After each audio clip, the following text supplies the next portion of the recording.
Hello everyone, welcome to compare mock. I hope आप सभी बहुत अच्छे होंगे एंड आपकी प्रिपरेशन जो बहुत ही अच्छी चल रही होगी।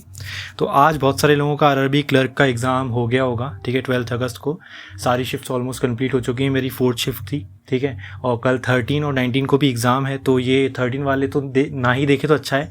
अपने अटैम्प्ट्स खुद से करो यार, कोई दिक्कत नहीं है। बाकी शिफ्ट से आपका कोई लेना देना नहीं है। आप अपना एग्ज़ाम जो है आराम से फ्री माइंड से दे के आओ। ये मत सोचो कि किसी ने कितने अटैम्प्ट्स किए हैं, ठीक है। तो और बाकी का जो है 19 अगस्त वाले अगर देखना चाहते हैं कि भाई कैसी शिफ्ट रही, क्या हुआ, तो वो देख सकते हैं इस वीडियो को, ठीक है। तो सबसे पहले हम बात करेंगे मेरी शिफ्ट की। 4th शिफ्ट थी, ठीक है। बाकी की शिफ्टों का मुझे पता नहीं है कि भैया वो कैसी थी, क्या थी, क्योंकि मैं एनालिसिस कभी भी नहीं देखता किसी भी शिफ्ट का, ठीक है। तो मेरे तरफ से जो आपके लिए गुड अटैम्प्ट्स हैं वो मैं आपको बता देता हूँ। देखिए, गुड अटैम्प्ट जैसा वैसे कुछ होता नहीं है, फालतू की चीज़ है, ठीक है। गुड अटैम्प्ट जैसा कुछ भी नहीं होता, जो है अच्छा है। बाकी जो अगर आपकी एक्यूरेसी अच्छी है, आपकी शिफ्ट थोड़ी सी स्लाइटली टफ थी, तो आपको थोड़ा बहुत नॉर्मलाइजेशन मिल जाता है, जिसकी वजह से नंबर बढ़ जाते हैं, ठीक है।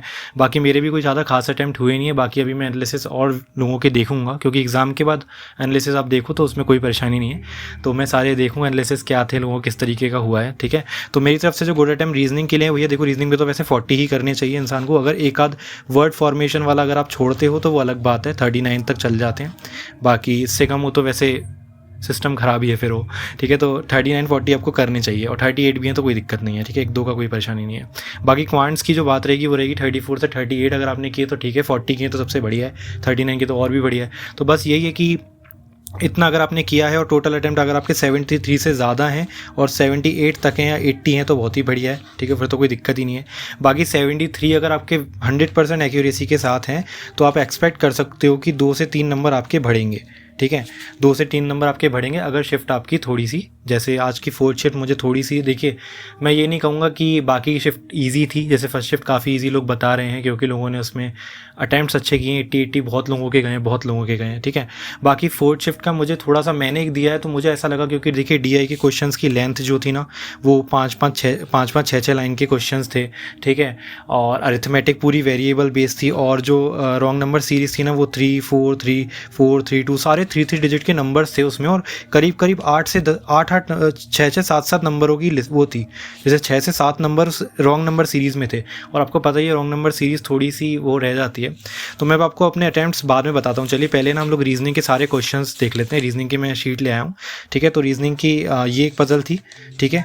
बॉक्स बेस्ड पजल थी शायद ये। उसका सीक्वेंस कुछ ऐसा बना था, THALERS, ठीक है। और ये वर्ड था, इससे 2 वर्ड बन गए थे। लीड, एक बना था लीड, दूसरा बना था डील। तो मैंने इस पर एक्स लगा दिया था। एक्स यानी कि मोर देन 1 वर्ड जिसके बन रहे थे उसमें एक्स लगाना था, ठीक है। और ये वाला एक हो गया, ठीक है। और ये हमारे वो थे, एक पेंसिल वाला वर्ड भी था, ठीक है। तो ये इस तरीके का वर्ड था ना, हॉलीडे।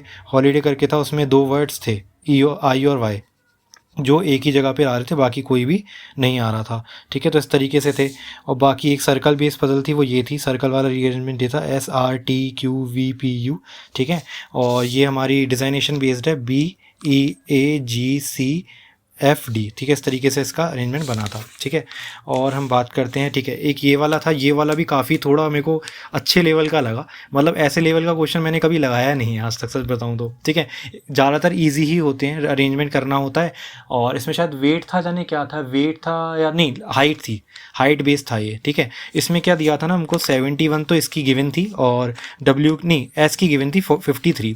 और इन्होंने बोला था कि भाई यू और डब्ल्यू में 6 का गैप होगा, 6 का गैप होगा। और एक लाइन और दी गई थी कि सारे नंबर प्राइम नंबर्स होंगे, ठीक है। सारे नंबर्स क्या होंगे, प्राइम नंबर होंगे। इतनी सारी चीज़ें इसमें हमें दी थी, ठीक है। प्राइम नंबर होंगे, ये थी 71 था आर, ठीक है ना। इस तरीके से दिया हुआ था। तो एक क्वेश्चन दिया हुआ था जिसमें है ना 59 किसका हो सकता है। देखिए 59 एक प्राइम नंबर होता है, ये बात बिल्कुल ठीक है। लेकिन 59 के बाद अगर हम 6 ऐड करेंगे तो ये 65 होता है। तो यू 65 हो नहीं सकता था, क्योंकि 65 हो जाएगा तो प्राइम नंबर नहीं रहेगा। तो ये 59 नहीं हो सकता था। 59 जिसने टिक लगाया होगा ना, उसका आंसर गलत होगा, क्योंकि उसमें एक ऑप्शन था कि 59 कोई भी नहीं हो सकता, ठीक है। नन इज 59 करके था, तो वही इसका आंसर था। क्योंकि डब्ल्यू की जो वैल्यू थी वो 61 थी, और यू की वैल्यू 67 थी, और ये सभी प्राइम नंबर होंगे। तो एक क्वेश्चन इस तरीके का बहुत इंटेलेक्चुअल क्वेश्चन आया था। इस वाले क्वेश्चन में मुझे बहुत टाइम लग गया था, ठीक है। पहले क्योंकि मैंने सिंपल तरीके से बना दी थी, मैंने लाइन्स पढ़ी, प्राइम नंबर वगैरह क्या क्या लिखा हुआ है वो सब चीज़ें मैंने नहीं देखी थी, ठीक है। अब हम आ जाते हैं जरा ये ये हमारा शायद वो था, हाँ, ब्लड रिलेशन इस तरीके से बना था। इस तरीके से सारी चीज़ें थी, ये कुछ नहीं है, ठीक है। ये पूरा अरेंजमेंट था, 1 2 3 4 5 6 7 8 लोग बैठे हुए थे, बाकी इसका डिफाइन नहीं था एन क्या है, ठीक है। तो इस तरीके से बना था मेरा। और एक वर्ड था, क्या था, ये पेंसिल दिया हुआ था, ठीक है, पेंसिल वर्ड दिया हुआ था, जिसमें क्या हो रहा था ना, एक अरेंजमेंट था कि उसमें पहले वाले में हो रहा था जैसे उल्टा चल रहा था, NOP, ठीक है, P गिवन था तो उस समय OP मतलब 2 डिजिट 2 अल्फ़ाबेट पीछे जाना था, प्रीवियस वाले अल्फ़ाबेट पे जाना था, और सेकंड वाले पे उसके आगे वाले अल्फ़ाबेट पे सीधा पैटर्न फिर ऐसा चल रहा था। फिर N में क्या करना था, फिर से पीछे जाना था 2, और C के बाद फिर D आ रहा था, ठीक है। और I से पहले इस तरीके से पूरा NFLD करके था ऑप्शन में, ये वाला ऑप्शन भी अवेलेबल था, तो मैंने NFL तक देखा था, उसके बाद मैंने वो टिक लगा दिया, उसके बाद मैंने सॉल्व नहीं किया क्योंकि वो यूनिक था थोड़ा, ठीक है। और कौन सी चीज़ें थी हमारे पास, और क्या चीज़ें थी, और बस यही था, यही सब आया था रीजनिंग में, आप एक बार और देख सकते हैं, ठीक है। ये था बॉक्स पीस पजल, ठीक है। और ये हमारा डिज़ाइनेशन, ये एक वर्ड था हॉलीडे करके, उसमें अरेंजमेंट करना था, सबका अरेंजमेंट लगाना था अकॉर्डिंग टू अल्फ़ाबेट सीरीज़ के अकॉर्डिंग। और ये हमारा सर्कल बेस पजल है, ये गलत हो गया था, ये बनाया नहीं था, 2 पॉसिबिलिटी ली थी मैंने, ठीक है। तो आप देख पा रहे होगे थोड़ा है ना, जैसे क्वांट का लेवल जो था ना, मुझे क्वांट का लेवल थोड़ा अप लगा, क्योंकि DI के मैंने आपको बताया 6 लाइन के क्वेश्चंस थे, ठीक है। और सिंप्लीफिकेशन इन पता है, अब मैं आपको अपने अटैम्प्ट्स बता देता हूँ, मेरे अटैम्प्ट्स कितने हैं। देखिए मैं अपने अटैम्प्ट्स बता देता हूँ, मेरे अटैम्प्ट्स जो है रीजनिंग में 40 हैं, पूरे किए हैं मैंने रीजनिंग में। और रीजनिंग में लगभग मुझे ना 23 मिनट्स 22 या 23 मिनट्स लग गए थे, ठीक है, बहुत टाइम लग गया था मेरे को, क्योंकि एक वो था ना जो अल्फ़ा न्यूमेरिक सीरीज़ थी, और जो वर्ड अरेंजमेंट वाला नंबर अरेंजमेंट वाला वर्ड होता है वो होता है क्वेश्चन, उसमें बहुत टाइम चला गया, बहुत ज़्यादा टाइम चला गया उसमें मेरा, ठीक है। और जो क्वांट में मेरा अटैम्प्ट है वो 34 हैं, ठीक है, 34 मेरे क्वांट में है, जिसमें मैंने एक सिंप्लीफिकेशन छोड़ा है क्योंकि वो मेरा बना नहीं, बहुत टाइम उसने मेरा खा लिया लेकिन वो बना नहीं, ठीक है। तो मुझे ज़्यादा उम्मीद नहीं है, 74 मेरे अटैम्प्ट हैं, ठीक है, 74 मेरे अटैम्प्ट्स हैं, लेकिन मुझे कुछ ज़्यादा खास उम्मीद है नहीं कि इसमें कुछ मेरा हो पाएगा कि नहीं हो पाएगा, देखते हैं। देखिए अगर थोड़ी शिफ्ट का मेरे को लेवल का पता भी नहीं है एक्चुअली, कि मेरे को लगा थोड़ा सा मतलब स्लाइटली टफ थी, ठीक है, टफर साइड पे थोड़ी सी मुझे लगा ये है, बाकी सबको अपनी शिफ्ट टफ ही लगती है, ये बात भी सच है, तो इसमें कोई दो राय नहीं है, ठीक है।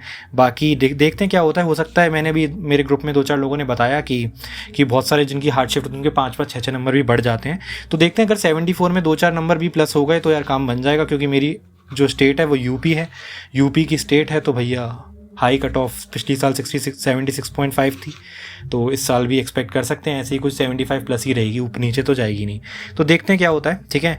तो अगर आपको पसंद आया हो एनालिसिस तो आप इस चैनल को सब्सक्राइब कर सकते हैं, और मिलते हैं हम लोग फिर अगले वीडियो में। अगले वीडियो में हम कुछ बात करेंगे, जैसे अगला हमारा एग्जाम आ रहा है IBPS क्लर्क का, उससे पहले रिजल्ट भी आ जाएंगे बहुत सारे हमारे, तो उनकी वीडियोज़ मैं यहाँ पे अपलोड कर दूँगा।